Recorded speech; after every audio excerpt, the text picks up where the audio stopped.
Welcome to this guided series for new players for Workers and Resources Soviet Republic. And in this part, what we're going to do is talk about planning our second city, which is needed now because we need to get our oil industry up and running. Now, before I get into the details of that planning, I do need to talk about something else, and that is a kind of semi-passive mechanic that's in the game, which is called pollution.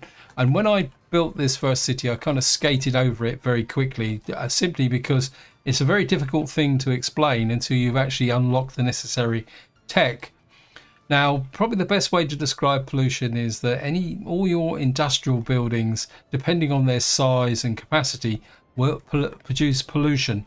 And by pollution, if we come here, and I'll just show you the oil refinery here. So what this oil refinery does is it produces 34.2 tons of pollution per year at maximum production, and you need to be aware of that, the fact that this is for maximum production, because the amount of pollution a factory or anything that produces pollution actually generates depends on how much load is actually on that factory. And this is something that you do need to be very much aware of. Say, for example, here, this food factory is only working at a third of its normal potential. And if I show you the food here, that and at full production, it produces 7.8 tons of pollution per year. But because it's a third, you can split it down and say it's picking up about 2.3, 2.4 tons of pollution per year. But of course, then the other problem is that when you group some factories together, the amount of pollution being output is cumulative. So this is something you do need to be aware of. And the thing about pollution is that there is no general overlay in this game. If you come in here, you won't find anything in here to say what your pollution actually is. And the reason for that is that pollution monitoring is actually locked behind a tech. And if we come over to the technical university here and come to research and go down, what you'll find is there is a section here called pollution basic research.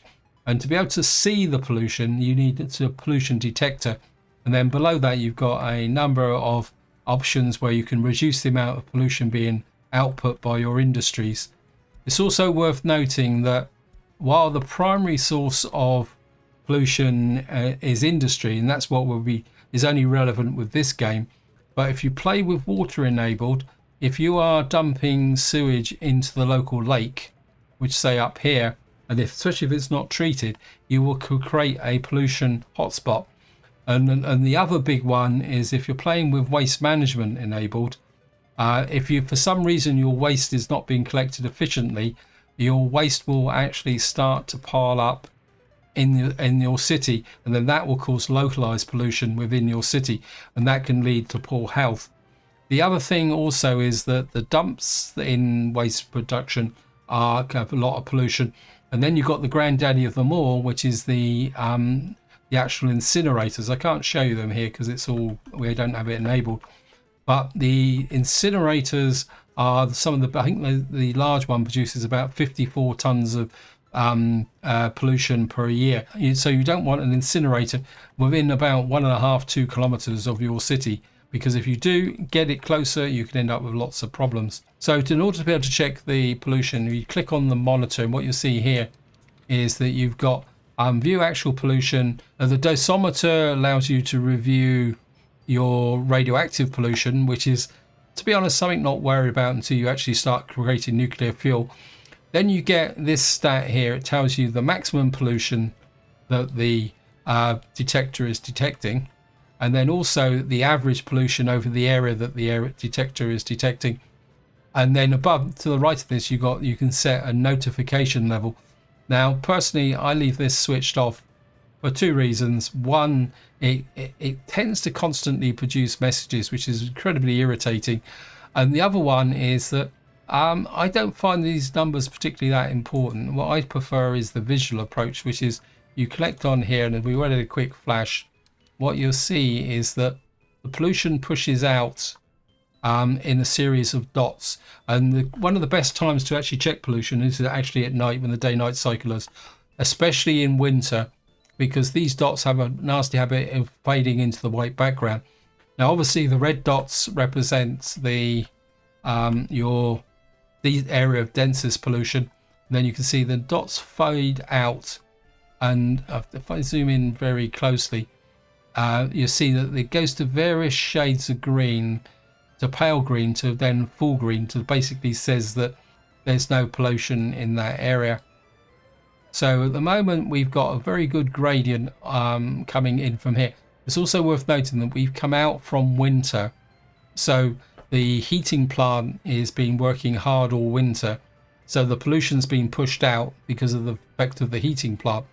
But once we go into summer, if we let the game run, what will happen is that the heating plant will drop off because the heating plant isn't used so much in summer, and then what will happen is the pollution will retreat.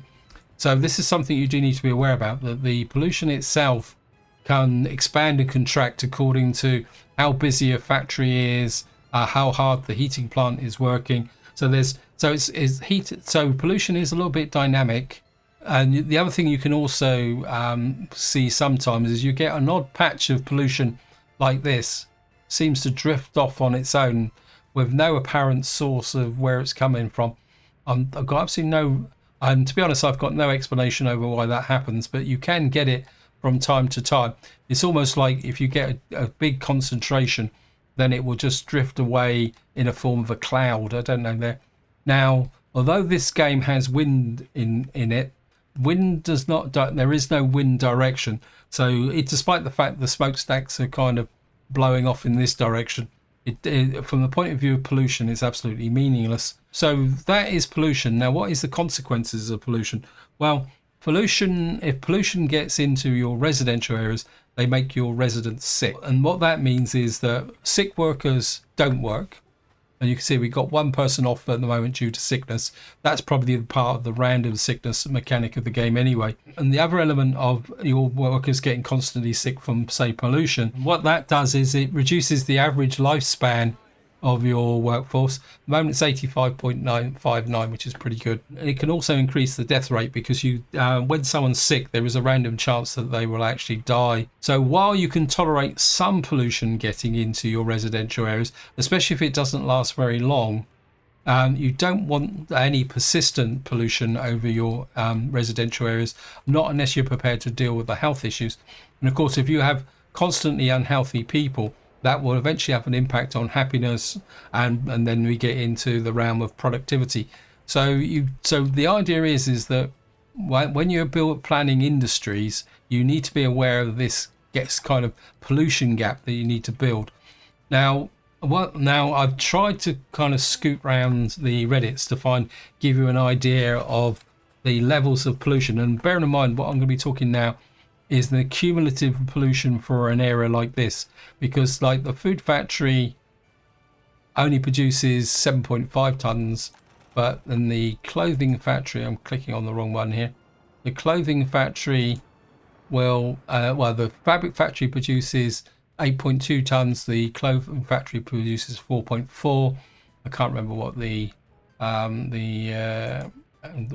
distillery produces 9.6. Then, of course, what we got is the nasty here, which is the heating plant, which at peak performance produces 26.60 tons of pollution. So when you're kind of considering your placement, you need to consider the cumulative effect of all the industries, not just the individual industries themselves. Just have a quick look just to see if the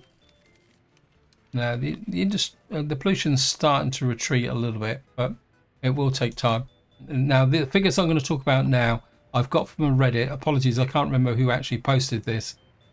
And this is partly anecdotal. So what you need, so if you've got an industry such as the lumber industry here, because the only polluter is the sawmill, producing 1.2 tons of pollution, at the same time as the sawmill isn't working all the time.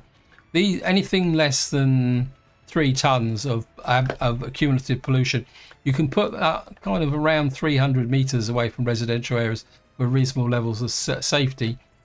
Up to about 10 tons of pollution, you could probably get away with between 500 and 600 meters, or maybe a little bit less if you're not too fussy about there.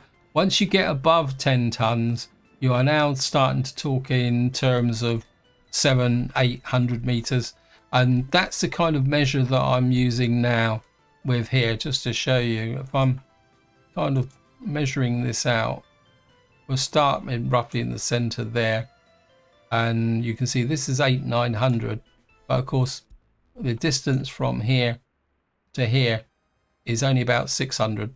But so the heating plant is a risk to these buildings here, but that's only if it runs for a prolonged period of time. And then what you've got then is the real big granddaddies, which we're going to be showing up here, which is the oil refinery, steel mill. Steel mill is 39.9. Then of course you've got the nasty incinerators. So in planning this town, the first thing you need to do is consider the potential pollution. And of course what we've got is an oil refinery here, which produces 34.2 tons. So what I would really like to do is have this about cancel that. I want this about a kilometer, 900, about 1,000 meters away, just to be on the safe side. So we're kind of talking that the boundary of our town needs to be about there. And then of course over here we got a coal industry. Now coal mines surprisingly aren't that polluting actually. They produce 12.2 tons of pollution per year. And then we got the coal processing. So what we're probably talking about coming from this direction is the other thing here. So we're probably talking on the generous side about there, just kind of define the area where our town's going to be. Now the next thing you need to consider when you're building the town is what the potential population is. Now of course the oil refinery is going to need 1,500 workers because the maximum workload is 500, and because you've got to remember, you always got to look at the capacity of the factory and multiply by 3. You also need for fossil fuels over here, the coal mine is another 660. So what's that? That puts us up 2,250 roughly. The ore processing, well, it's another 45. So we're talking a population, once if we add on 1,000 for ancillary support, so we're up nearly 5,000. And then at the same time is what I would like to do is build this monstrosity. Where is it? The medical university. The medical university is going to need another kind of 300 workers. And then the other thing I'm also considering for up here is the television studio, which would need another what's that, 200, let's say 200. So you need another 600 for there. So we're talking about a major city. Now you could start by just building in and creating a center like I did with the small town there, or what I like to do when we're planning a major city like this is I'd like to kind of build dedicated suburbs which will then allow workers to be diverted to certain industries. So we know that we need 1,500 workers in here. So what I'm thinking is that we can put our workforce in about here. And then of course the next thing you need to think about is how you're going to get the workforce from here to here. And there's several methods. Buses, forget it. There's no way you can keep 500 workers in an oil refinery going using buses. It's just not worth the effort. Probably one of the favorites amongst most players I watch on YouTube is trains. Now, personally, I don't really like trains that much. Simply because the problem with trains is they deliver a lot of people, but because of the 3-shift system, sometimes you get kind of spiky type production. Another option is trams. Now trams can be built together. They're still producing loads, but what trams can do is produce a steady load coming in, especially if you can give them a dedicated route to take in. But there is another way, and this is something which I kind of like very, very much, and this is actually cableways down here.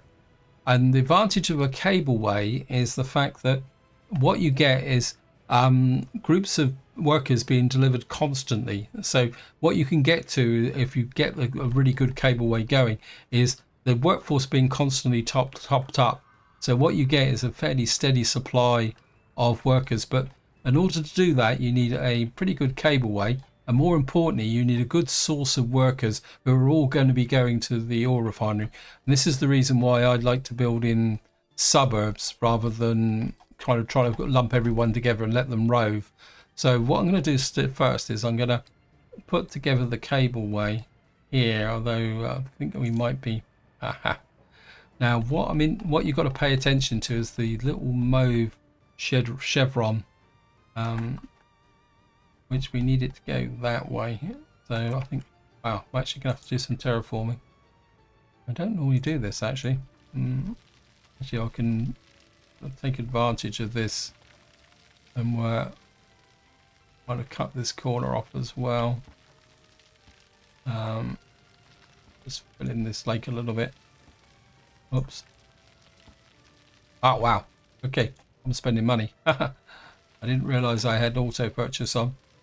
I should have been taking advantage of free. So we've now kind of got a big splodge like that. Yeah, well, I spent a bit of money, but we might have noticed the date on this. I played on the line months, mainly to try and get quite a lot of work done, and for that reason we've actually got quite a lot of money stashed up. It's kind of rolling in fairly steadily over time, so I don't think we got a problem in that area anyway, so I could afford to spend that money. What I'm going to do now is, again, we're just going to flip it this way. Now cableways can carry both passengers and also goods, so there also can be quite a good way to move goods, even gravel, over a fairly long distance. And we're going to put that there. And the other thing I want to do, I think we're in the right angle. The other thing I'm also going to put down here while I'm thinking about it is a fire station, because we need to protect our assets here. So I just put the fire station in. Now laying cables is interesting. Now don't ever bother with light cableways, always build heavy cableways. I've never really worked out why this comes up in kind of 4 lots, because they all seem to be the same. Now the important oh, that's the wrong way around. No good. Yeah, I didn't pay attention to the chevron. Made a classic kind of newbie mistake there.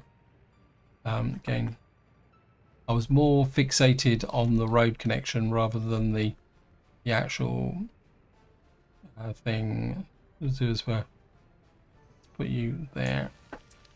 I mean, all we got to do is get the workforce into the oil refinery, and that's all that counts. And the fire station, we could probably take a footpath out the back as well, just for kind of like that, and then hook you directly into there. That would be the shortest distance. Yep. So we've now got it pointing in the right direction. Now the first thing you want to do is watch the road. You need the road pointing to somewhere where you can do a road connection. Next thing you want to do is come here, and you've got to make, if you see that chevron angle too steep, now you can drag these out, but eventually it drops to the ground. It says too low, so don't space them out too far.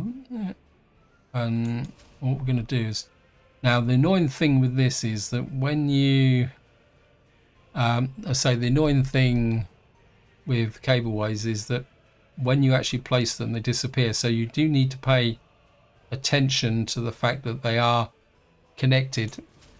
Otherwise, what can happen is you can get situations where You think you've connected it properly, but you haven't, and then it gets a little bit annoying. Angle too steep. What I'm trying to do is angle up to that area there. Actually, I think we'll rotate that way and send it up that way. It's actually showing red. I think that's there. Get it over there. I think we'll rotate you back the other way. The other thing about cableways is you can actually go up over uneven terrain as well, which makes them quite useful from that perspective as well. And I don't want them too low.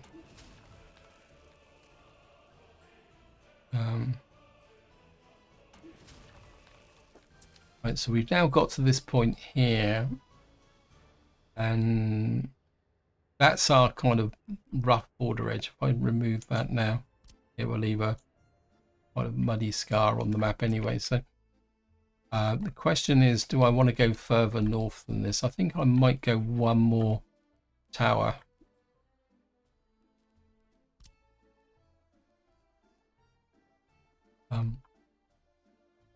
We'll go one more tower up to about there.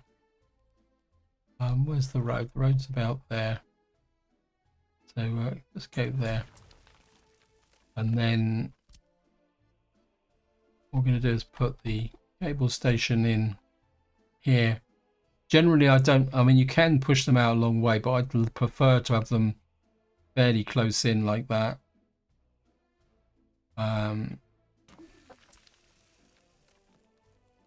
What we'll do is just extend this road out a bit as well. This is like our main road into the town anyway, so we'll just do that.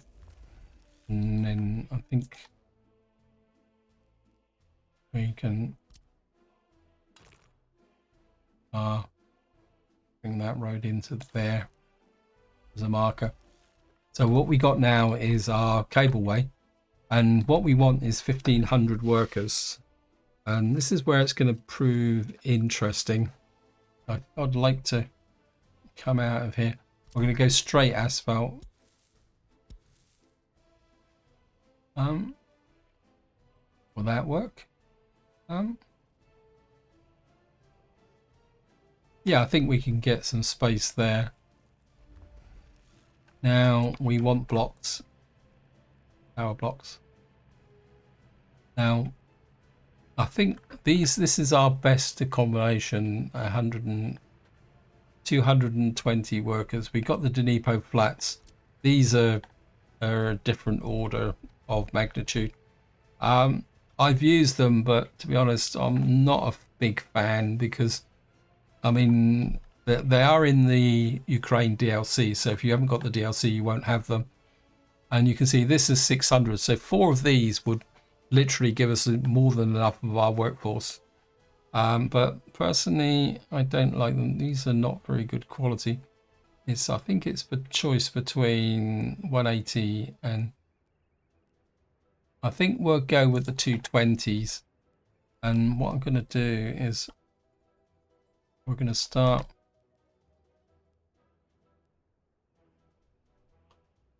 We've got a footpath there. Is it snapping? I think we'll put one there. We can go close to the footpath because we got a footpath up the center. And what I want is 2 there. I'm going to go up 3. So what's that? That's 660, isn't it? They're 220 each. So we go up here. We want to get to, well, we need 1,500 plus a little bit extra. So that's 660. That will be 880. So if we then do the same on this side.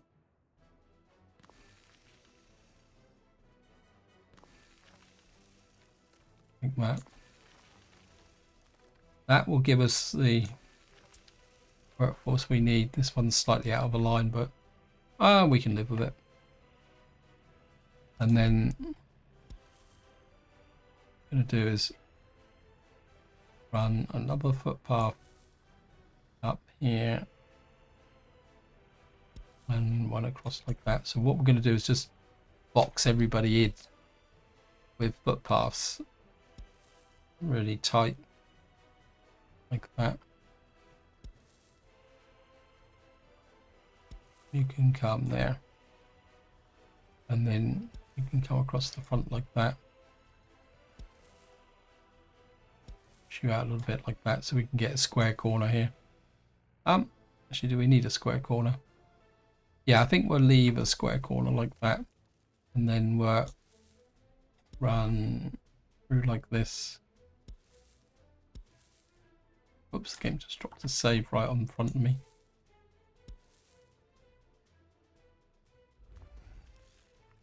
And then we'll just use mud footpaths. Put these in. The reason I use mud footpaths is that they're a little bit more easier to manage, and they don't detract that much. See, we got that little tiny bit there. Next thing we need to do is just make sure, yeah, we've now got everyone all connected up into here. So we've got this really big communal area here, which is going to provide the workforce to here. But of course, what we got to do is give them services. One thing I will do is, this is probably a good location for a fire station just here. So we'll just tuck a fire station like that. And we got this area here. Obviously we've got a big concentration of workers, so what we'll do is we'll put the, and we want these workers completely dedicated. So I think what we will do is just tuck the school just on the end here, maybe down a little bit like that, connect in the school. So you can come there, you can come there. You see one of my construction trains has got a bit stuck, and then we'll just check they can get to every one of these connections, so that's good. And that's the school, and what we'll do is we'll put in the kindergarten here. Again, we're going to put the really big one in just on the end here like that. Now obviously I'm doing this very gridded. It's down more to speed. If you want to be a bit more aesthetic, feel free. So we've now kind of got everybody in here, so we're providing education like that. Now the next thing we need to do is think about food stores.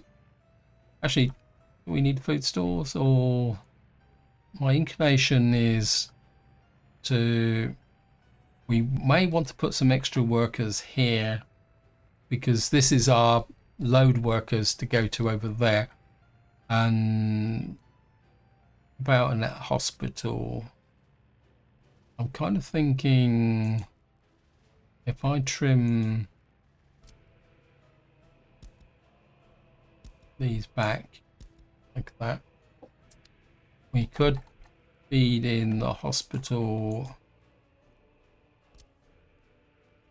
to something like that, or even on that corner, is it? For that hospital, if I put the hospital on the corner here like that, will they connect? Will he connect to every single residence? Yeah, he will. So if we put the hospital, and what that means is that we build more residences out here, the hospital will provide a full service, and that means that we're probably looking at a service road running through, oops, about there, connecting the hospital up to about there, something like that. Now we could do exactly the same with the cinema.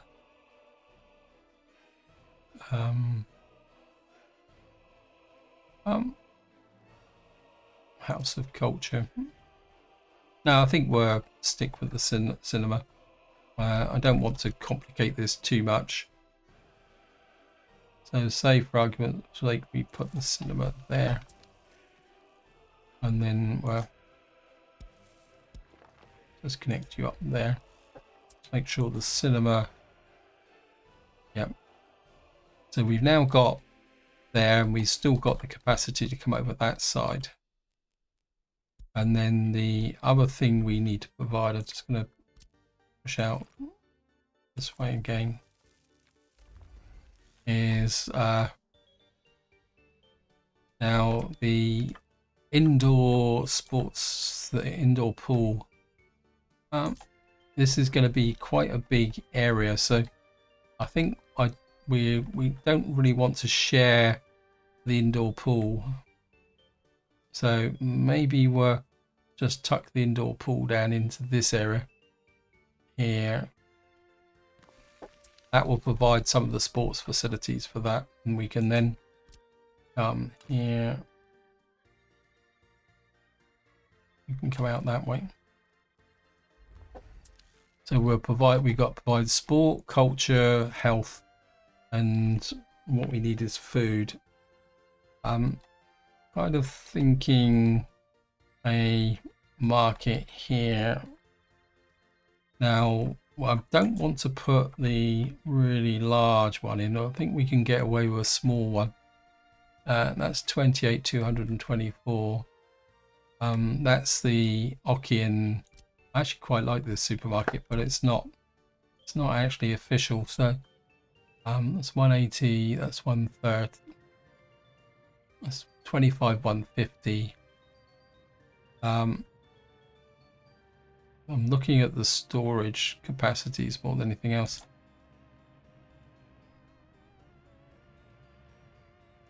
And I think what I'd like to do is leave this area open for okay, can we flip that the other way? Yes, we can. I think if I can put this here, so it kind of hangs off the end here, it means we can put more residences to the right, and at the same time we can actually, I think if we come to there like that, actually I'm going to do it here and see if we can fit in a warehouse and what we call it here, a cargo station. So if we can get a warehouse in here, sometimes you just got to go for it and just, you know, give it a go and see if it works out. Actually, if we put you a bit like that, then we can put in a road cargo station. It's not gonna, as it is, it's gonna, I think what we'll have to do is just push this down here.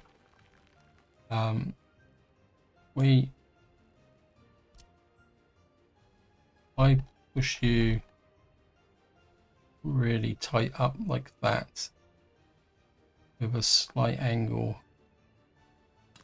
We might better get the cargo station in here.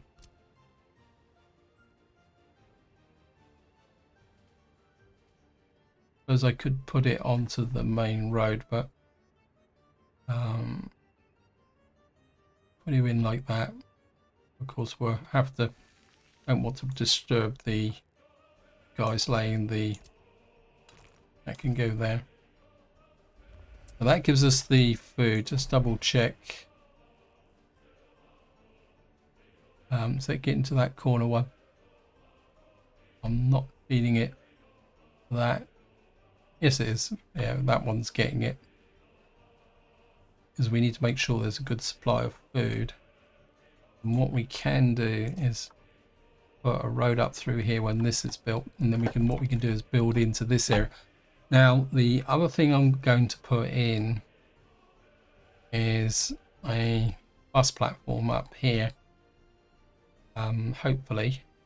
The reason I'm putting a bus platform in is I don't want to build a university, because as I previously mentioned, we're going to build this monster, but I don't want to put it in here because it would be a distraction. So what I'm going to do is I'm going to put a bus platform in. Actually, put it here actually. We're going to put a bus platform in, And then rather than use it to move the workers, what we'll do then is restrict it to people who are looking for other services. And this is where you can start to put together a public transport system. 400, 800, 2000. Wow. Never ever built that. I mean, we could, if we wanted to, is actually put in some tram stops. Tram stops are fun. They're like the normal bus stops, but you insert them into the road and then you can put the trams up. I don't think I really want to get into building a tram network. It's really way beyond the, I think 400 workers. I think we could put you there. Again, I'm interested. I want to give it as an option for everybody, all the residences in this area. So we can, if we tuck you in just in this corner as close as possible, like that.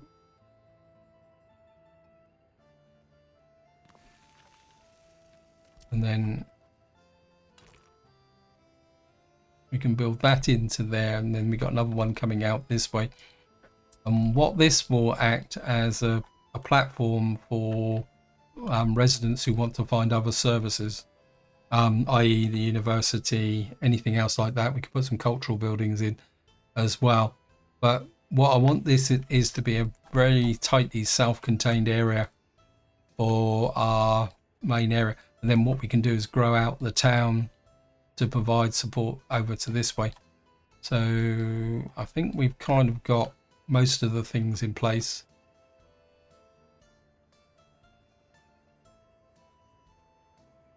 Now I could carry on designing this town, but that's just going to repeat what I'm already saying. So what I want to do now is talk about the logistics now of actually building this, because our construction offices are a long way away. Now there are various options. One is helicopter construction offices. That will be the subject of another video because it's a complete subject in its own right. One thing I have been working towards is setting up this logistics center here, because what we do need to do is bring in the resources. This will also be our source of food and clothes to our shopping mall up there. And so what I want to do first is actually check what we're doing down here. See what my rail construction office is. It's been flashing up saying that they've got no jobs.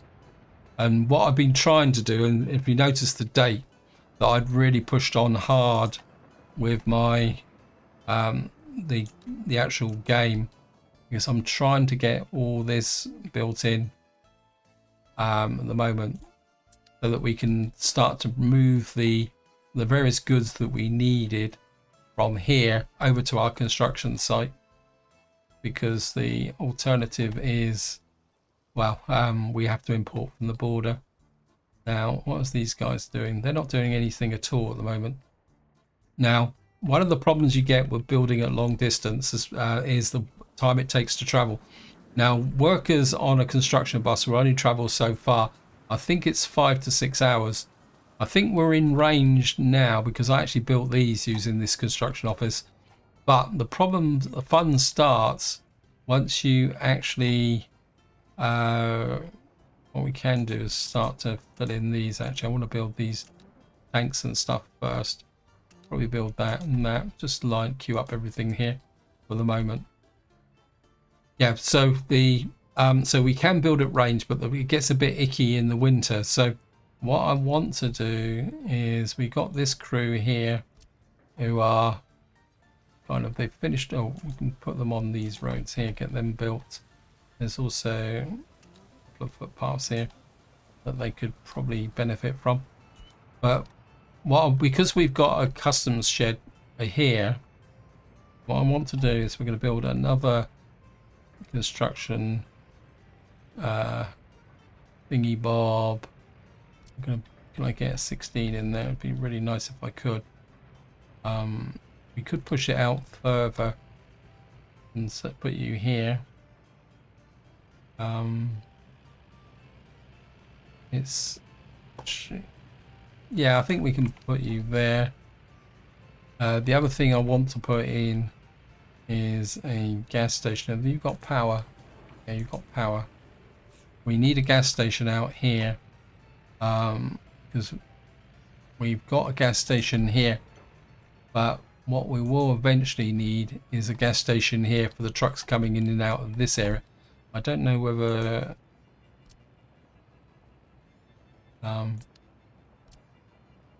what we'll do is we'll put the gas station about there, close in, and I'm just going to auto build that, to be honest, guys. And what we're going to do is get the road crew here. See, at the moment, what we're needing to do is build in all these roads, which is going to take a little while. I mean, we could push them along a little bit. Actually, all this image looks pretty cool, actually. Oops.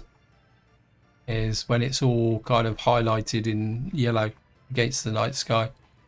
Anyway, I think we've covered the basics. If we can get a ground crew in here, in fact, I'm just going to auto build it, to be honest, guys. We're going to start like we're short of money. And one of the problems I've got now with this series is that I'm trying to get to what you could call places of interest as quickly as possible. But at the same time, there's kind of a bit of a dilemma here, in the sense that I'm kind of trying to speed the game along a little bit. So what we're going to build here, we want a ground crew.